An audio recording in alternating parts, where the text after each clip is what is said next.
Now that we're back in 3ds Max, we're going to be looking in this video how to apply that texture to this city model that we created earlier on in Photoshop. Now, if we're going to perspective view, you'll see that this process is quite quick and probably easier than you imagine. So we've created earlier that city facade texture, and now we just need to apply the bitmap that we created earlier. I'm going to scroll down. You'll see that I have the original city facades, which is quite a dark version now. I've gone and brightened it just because it was making the render look a little bit too gloomy. So I've desaturated and brightened it just to get a slightly clearer image out of it. If I just preview that, that's what it looks like. So we're going to apply that to our diffuse, and we're going to show that in our viewport. And immediately we can apply it. Now we're going to add a UV map. Press UV and enter, and then box mapping, and then here we will choose bitmap fit.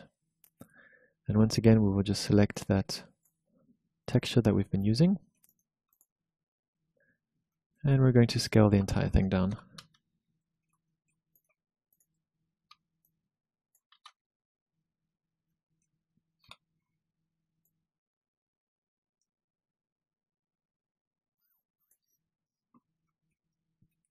I'm going to square it out on this side so that the texture is equal in length on both sides. And I'm going to see what that gives us. Now you'll notice immediately that it's mapping on the roof as well, and we're going to get rid of that with a multi-layer material.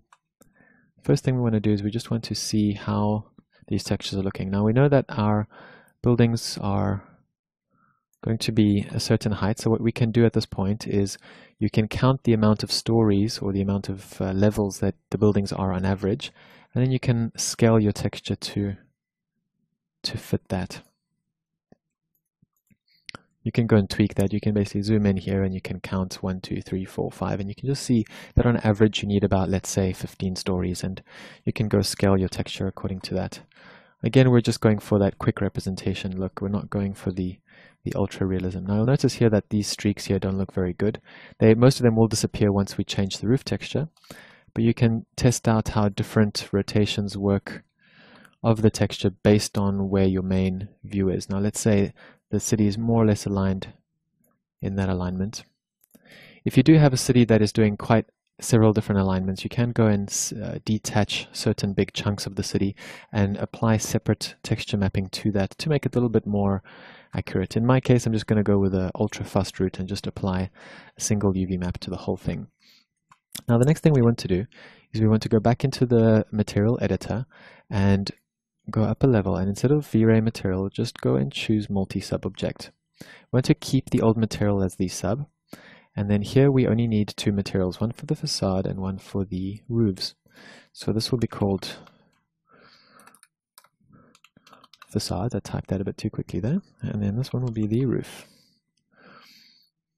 And here we can create another V-Ray material, and that can then be called your roof. For now, let's just leave it gray and see what it does.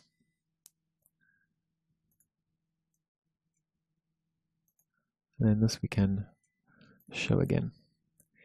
Now if we go into Greeble, you'll see that we can either choose 2 or 3 materials. I mean, let's go back to 2 since we only have one facade and one other material. And you'll notice that it only is using a second material for the top Greeble extrusion, the little smaller squares on top. Now we want even this roof here to be of that color. So what we're going to do is we're going to add a edit poly, and we're just going to use this to select all of our facades by just selecting them from the bottom, and that means that it's only selected the bottom and the facade. Now if we press Ctrl I, it will invert that selection to only select all of the roofs. Now these are the parts that we want to have as our number 2 material ID, so we select number 2. Once we deselect that, you'll see that all of the city facades are as such, and all of these top extrusions are looking like this. Now if you do want to go to the length of adding an extra facade to this, you can, but generally this will be like a mechanical area where there will just be a plain wall. Perhaps you want to make that a little bit shorter if it's looking too high. You can drop that down. Max height can perhaps be 500 if you think it's too big. You can do really what you think looks visually pleasing to your image. You can even edit it later once your project is final before you start rendering. So that is it. That is the total sum of what we're going to be doing for the city model. We're not going to go into more detail on that, since we prefer to spend our time on the project itself, and we all can't wait for that, can we? There you go. One last view.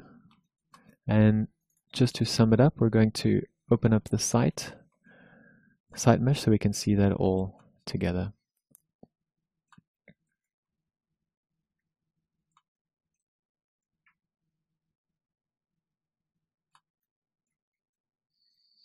And our project, as soon as we start building it now, is going to be sitting around about here.